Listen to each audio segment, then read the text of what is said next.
Yada say ya mwakwa babiem do Badwam TV Badwam so yada mambo atema say nini team minister emojin so nyamishra nyame ya adom da no dru ho a Ghana mumenye mfe ho hyem na ye nko support no so de adu so no nkomo ahodo bi ewo ho enne Ghana afade na amafia ho enye boapayo wani tua se dwuma no eno an ye nti no telecell eno ne baha no Vodafone asesa akọ telecell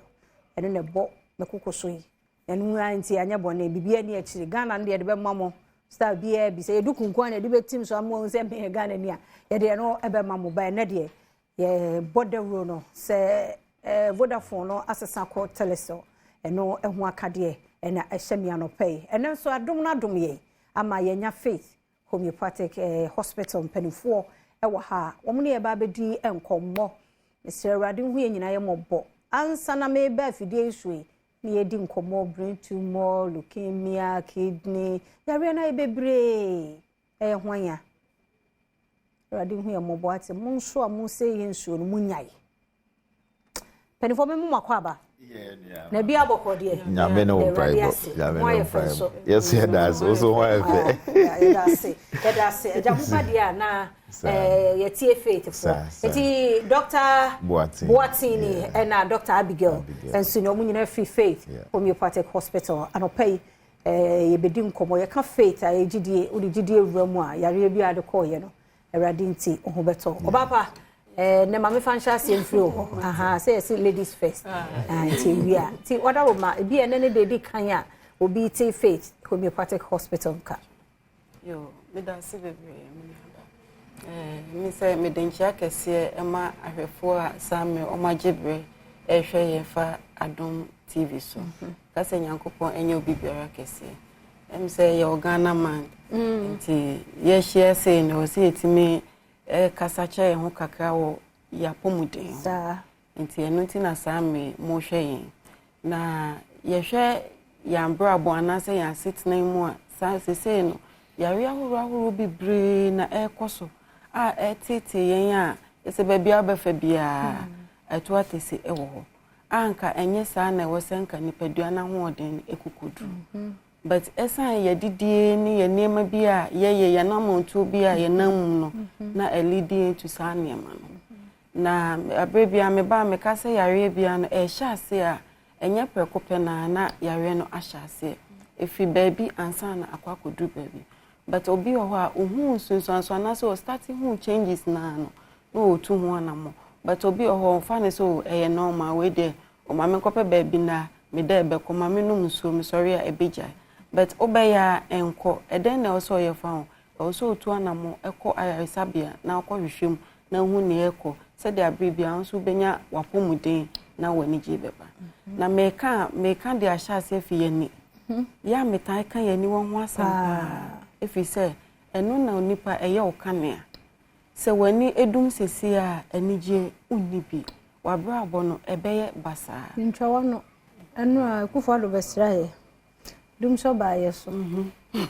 na bebia mi gina ne bebia wo se beko na mi hu na mi nua no masabi o mu hu ade ho adwen be she ni I'm so wow. Nti say netie. Esum sa. Te say wu hwe. Mi wu hwe. Na me hwa habu na me hwe because efie minim ho. Nti bebia na mi gina minim say aha bibi say sia. Nti me dem say wo no ho na ma hwe say meduru ha. Oh, mo ho adwen ba me mo. Mo a mo te sa awrade enkoso anya mo kanea. Won fa mo nkomrade bia sa because enye easy. Nti say na dog pone ho kakra kire ya. Mo me mo ye ni ho ban ye. Hwani ye. Pa don kwa chinti mati ndase nti no same na ehya sen obi o obeda be sori bia bon se nani te a nani bo light so say ya onti menhwe na ewo nani anaso won se light no colors bebre aban wa sa light no entisa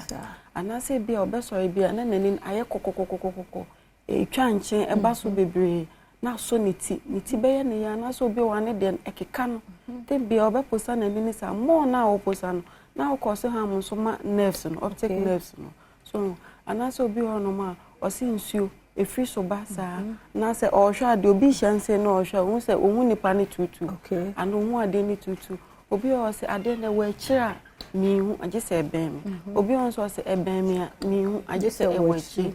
ni nyina no enye normal anase saa na nyankopon eye anyone iti me so saa me obi a wo hwe yen se wo hu saa ensakrai bi e wo wani so a entena se ema no enya ansa iti nye se prekope na ye se hu ade da bi eye ahyase nkaka se iti me so saa me ya wo hwe yen ana utie eye Faith Homeopathic Clinic na wote yenke dan wani efa hwe Faith oba ye wo fidi a ye de behwehwe anyone so na ye hu dia koso yare na ya huru bebre na say eye conditions ya huru bebre nti oba ye behwe the exact one na say the codeport ya aba anyone so ansa na ye hu kwan a ye de befa so process a ye be mo afamu nyina ansa na kowie say ehia aduro a ye be ma aduro adanse bebre na nipa edifa Faith Homeopathic Clinic titiri ye ani nti ne saa me ya hu say bibi eba so na mpo no se abaso kura wi a obi o wade bia wo de akyia de bia pressure no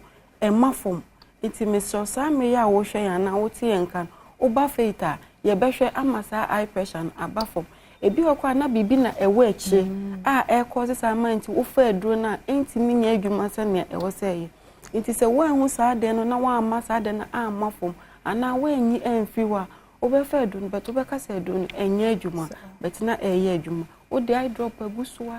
stella ne etie no saa na etie itimi so saa me ya wo hwe yen tutu ana mo bra Faith Ghana ha ye wo 5 branches nti bia saa me ya wo hwe men be bia oben no e bia oba Accra oben Accra ye wo Santa Maria ma Dr. Boateng efa nwura ho no mo so mo apart from say ne Dr. Abigail de ya fa animu no me sure say other conditions bi wo ho a mo ye wo Faith boy no so na Faith branches no so ye mfanto aso nyaba me da se emi se yedi kan akasa no ye na yedi nkomo bi wa kire about conditions a koso ene o hwa there are so many conditions a affect ye nipadua based on pollution of our environment nyaba nyema miensa nyame na yapomudin gina so pa yensu ayenom ye fra ma ye home ene yaduane a yedi eno ne ade miensa yapomudin egina so but ohwa asese no saa nyema miensa ni nyina has been polluted ye fra ma ye home nyina there are so many pollution in the air emma saa nyema ni nyina na ekoyimu afa yensu ayenom it has been polluted enuane a yedi afa chemicals a yedi gusu nyina na apollutu no ni nyina ma ohaw ne ade ebetena ye nipadua anim eti Faith obi wo a ye ka se ayaresa adronko a ne ba na adwem ye wo so many niema ye fa so edisan yare no oba ye wo machine bi te se detoxification machine a eno no ye de twe toxic substances a aba nipadua anim nyina obi wo toxic ntino ama metabolism kra nya adwuma obi wa drug meta wafa aduro e wo se aduro no etumi assimilate na ye adwuma oni padua no because of too much of accumulation of toxic e woni padua no ntino obo se saa ne ma ni nyina na enye adwuma but oba Faith Homeopathic Clinic ye do fast process we mu nyina ye twe toxic efini ade e woni padua no enti obo se ye ma waduro na within short time no na unya improvement because say niema e wo se ema adoni adwuma nyina yaye afi ye wo massage machines ni ade a obi wo ba e bia o nerve problem or spine problem obi a spine e wo se align no se de be ye be ma pains na e bia wote no nerve ni bi compress no ye align na abo se ni nyina be relieve it wo ba e do be fast process we mu nyina it Faith Homeopathic Clinic a holistic approach to your condition oba enye oyare ne nkoa titu ne ye hwe nipadua ne nyina ehwe se edien na ekoso nipadua ma ekofa ohawa bro into holistically no ye hwe nipadua ne nyina na ya ma wonuru a eye nipadua ne so aduro ne ensisi wo oba ye hwe onipadua na hoode no na ye twa aduro no de amaw enti aduro bia nipadua bia ne aduro ye twa maw enti ne se moye mienu na mo ba mo the same condition different medication ye de be maw because all immune systems ahoode no enye saa na me de etie enti obia ne nipadua so aduro ana ye twa maw enu nti na yare awodo e ba bibi ti se stomach ulcer se obia ne yefun ye ne ya da no me be kan se me ma me bi onya ulcer wo hwe ne picture ene enna ne ho to ne picture difference bebreo also betumi amwa fon